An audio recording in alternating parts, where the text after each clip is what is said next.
Hey, and welcome to Discard. Today I'm going to talk about 5 quick display ideas for your game collection. This is part 3. Let's take a look.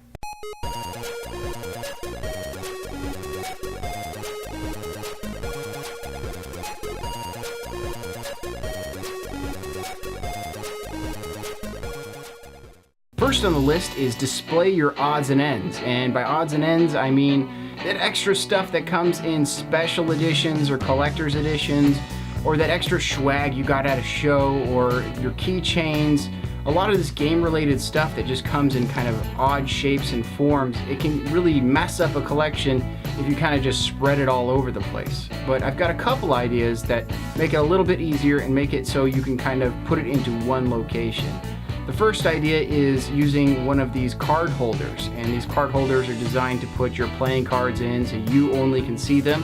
They're curved so they stand up, but they also hold flat things. So things like postcards or these art prints that come in these special editions work really well in this, and it makes it a real easy way to kind of back a shelf with it, and you can put those items to the back. Another thing you can use to display these odds and ends is a business card holder. It actually works really well, and it fits pretty much everything that you need. You can put all these little items in there, and you can have it in one location, and that will make it so you're not kind of spreading it all over the place, kind of mucking up your collection with it, and you just have that one central area for those extra items. And the last thing for your odds and ends is a coin stand, and these coin stands are actually designed for military coins.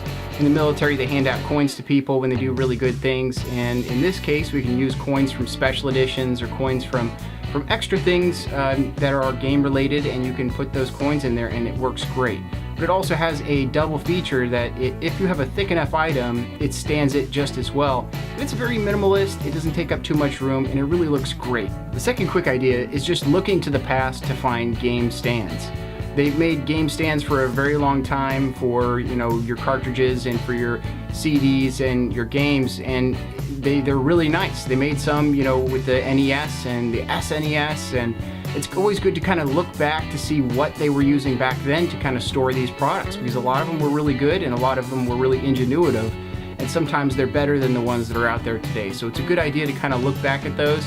And a lot of them are really inexpensive. I know the price is coming up on some of them because they think that they're antiques, but most of the time you can find them for really inexpensive, and they really look great on a shelf.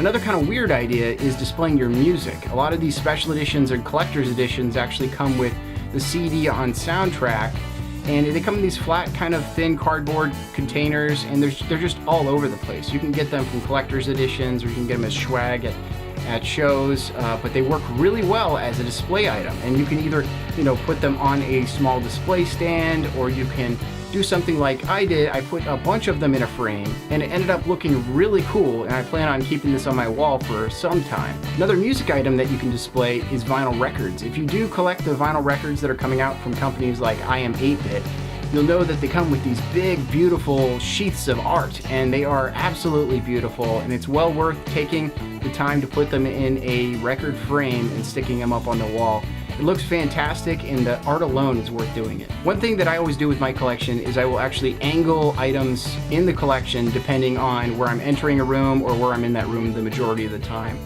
Because you want to be wherever you are in that room the most, you want to be able to see your collection the best, and it really will give you the most impact from that collection. If you come in the room and all you're seeing is the angles or the edges of games, it doesn't look as good, and it just doesn't feel as good. So I recommend just kind of angling it towards the doorway or angling it towards your couch or wherever you are in that room the majority of the time, and I think it will make a huge difference. And the last idea is just filling that empty shelf space. And I'm not saying go out and buy a bunch of games just to fill that shelf, but I've seen a lot of shelves where the games are all pushed off to one side of the shelf and you have just a big open empty space. And then I'll look at another shelf and, you know, people have tons of amiibos there just all packed in together. Well, you could take one of those amiibos and put it in that empty space, and it will really balance that shelf and make it look much more complete and just really nice. So that was just a few different ideas on how to display your game collection. If you like this video, please leave a like. If you want to see more videos like this, please subscribe. But otherwise, have a great day and collect what you love.